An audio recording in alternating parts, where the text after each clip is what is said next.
2, 3, come on! Ayan, magandang araw sa ating lahat. So, andito naman tayo ngayon muli sa Manila Bay upang magbigay ng update patungkol sa mga ganapan, sitwasyon at pangyayari dito sa ating Manila Bay rehabilitation. So, ngayon mga kababayan, ngayon ay araw ng Miyerkules, August 4, 2021. Sa ngayon ay nandito tayo sa may area ng Yacht Club. Bago tayo mag-umpisa mga kababayan, sa ating update ngayong araw, kung bago ka pa lang guys sa ating YouTube channel, huwag mong kalimutang mag-subscribe at hit mo na rin yung notification bell upang updated ka sa lahat nating mga upload mga kababayan. So ngayon mga kababayan, umpisahan natin at samahan nyo ako sa ating pag-update ngayong araw hanggang sa dulo mga kababayan. So ngayong hapon mga kababayan, medyo malakas yung alon, nandyan pa rin yung mga bata na naliligo. Hindi sila nakita dito mga kababayan, dahil walang nagbabantay, walang naninita rito mga kababayan. So ngayon ipapakita naman natin dito banda, sa may gilid, ang sitwasyon para malaman nyo mga kababayan, lahat ito ay totoo ang ating ipapakita sa inyo mga kababayan.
So punta naman tayo doon sa may unahan mga kabayan, sa may gitna, doon banda mga kabayan. So pupunta tayo doon para makita nyo yung sitwasyon din doon mga kabayan. So sa sitwasyon dito sa may Yacht Club, talagang nakakalungkot tingnan, yung mga basura na nandito pa rin mga kabayan, dahil malakas nga yung alon, so dinagsa pa rin ng mga basura mga kababayan. Pupunta lang tayo doon sa may kabilang side mga kabayan. So samahan nyo ko. Ayan mga kababayan, dito naman banda mga kababayan, malapit lang ito sa may Yacht Club din. Malinis naman dito mga kababayan, Ayan yung ating mga kababayan, nasa seawall, at ngayong hapon kasi walang bantay. So malaya silang nakapatong, nakalakad-lakad dito sa may seawall mga kababayan, So far dito mga kababayan, malinis, malinis dito mga kababayan. Malapit lang ito sa may Yacht Club din. So tara, punta tayo doon sa may unahan mga kababayan, Ayun mga kabayan, so ngayon andito tayo sa may area na kung saan bagong tanim na coconut tree mga kabayan, So nung nakaraan nang naidagdag doon lang sa may dulo mga kabayan. So ngayon dito sa may malapit na rin ng Yacht Club mga kabayan, meron lang ding bagong tanim na mga coconut tree mga kabayan, So medyo marami ito mga kabayan, hanggang doon sa may dulo mga kabayan. Ayan. So ito yung bagong tanim na coconut tree dito sa may Manila Bay mga kabayan. malapit lang din ito sa yacht club at saka sa boundary ng yacht club at aristocrat mga kababayan. Ayan. So marami ito mga kabayan, ano? Oh, nakumpleto na rito mga kabayan ng coconut tree mga kabayan, no? Mula doon hanggang doon na sa dulo mga kabayan, hanggang doon sa may aristocrat mga kabayan. Yun, nalagyan na ng coconut tree lahat mga kabayan, no? So punta lang tayo doon sa may gilid ng seawall mga kabayan. So titingnan natin kung marami bang mga basura doon sa gilid. So dito mga kabayan malinis, ano? Malinis dito. So tara, punta natin, no? Sasilipin natin sa may seawall. Akit lang tayo mga kabayan.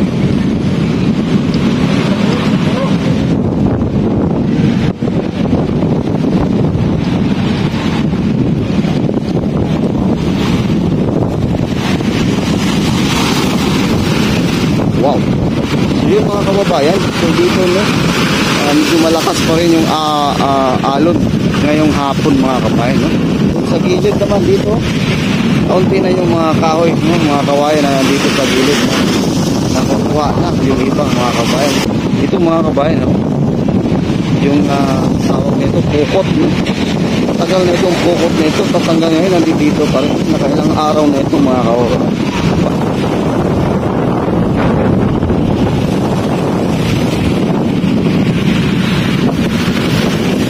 So far naman mga kabayan, dito sa may dagat, wala na tayong gano'ng nakikita ang mga basura na nakalutang-lutang mga kabayan. Meron naman, ilan-ilan na lang mga kababayan yung nakikita natin, yung lumutang-lutang na mga basura. Ang lakas ng alon mga kababayan.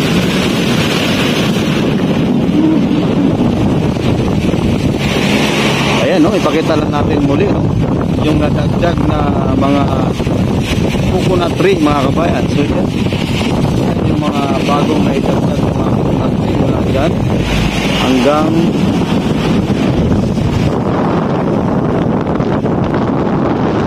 mga coconut tree na naidagdag dito sa Manila. So kung bago ka pa lang guys sa ating YouTube channel, huwag lang kalimutan mag-subscribe at click mo na rin yung notification bell upang updated ka sa susunod natin sa ating mga OFW na masugid na sumusuporta sa ating YouTube channel. Maraming salamat po sa inyo, sa ating mga kababayan dito sa Pilipinas, Luzon, Visayas at Mindanao. Maraming salamat din po sa inyo. Sana hindi kayo magsasawa na suportahan yung ating YouTube channel mga kababayan. Sobrang lakas ng alon dito mga kababayan, no? Hanggang ilang araw na ito ng habagat mga kababayan, yung alon na sobrang lakas. So yun mga kababayan, punta lang tayo doon sa may unahan mga kababayan. So tara't samahan nyo. Ayun mga kababayan, no? So andito tayo ngayon sa may area ng phase 2, ano?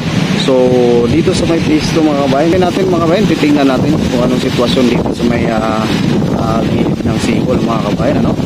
Dito sa may area ng phase 2 kung saan yung may rampahan mga kababayan, no? Na daungan, no? Ng pag mayroon dumarating na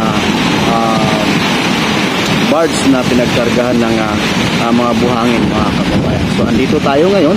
So ipapakita natin sa inyo mga kababayan ang kaganapan, no? Dito sa may gilid ng seawall mga kababayan. So, sa ating nakikita mga kababayan, no? Nandito pa yung mga basura mga kababayan. Iba-iba, no? Mayroon mga styrofoam, mga kawayan mga kababayan, kahoy, ang daling mga kahoy at mga kawayan mga kababayan, no? Pati doon sa may dagat mga kababayan, no? Sa ating nakikita kahit malayo tayo, ang daming kahoy at saka kawayan na nakalutang-lutang mga kababayan. So kung bago ka pa lang guys sa ating YouTube channel, huwag niyo naman kalimutang mag-subscribe at click mo na rin yung notification bell upang updated ka sa sunod nating mga upload mga kababayan. So ito yung ganap dito sa may gilid ng seawall mga kababayan, no? Sa may phase 2. Ayan, no? Ayan.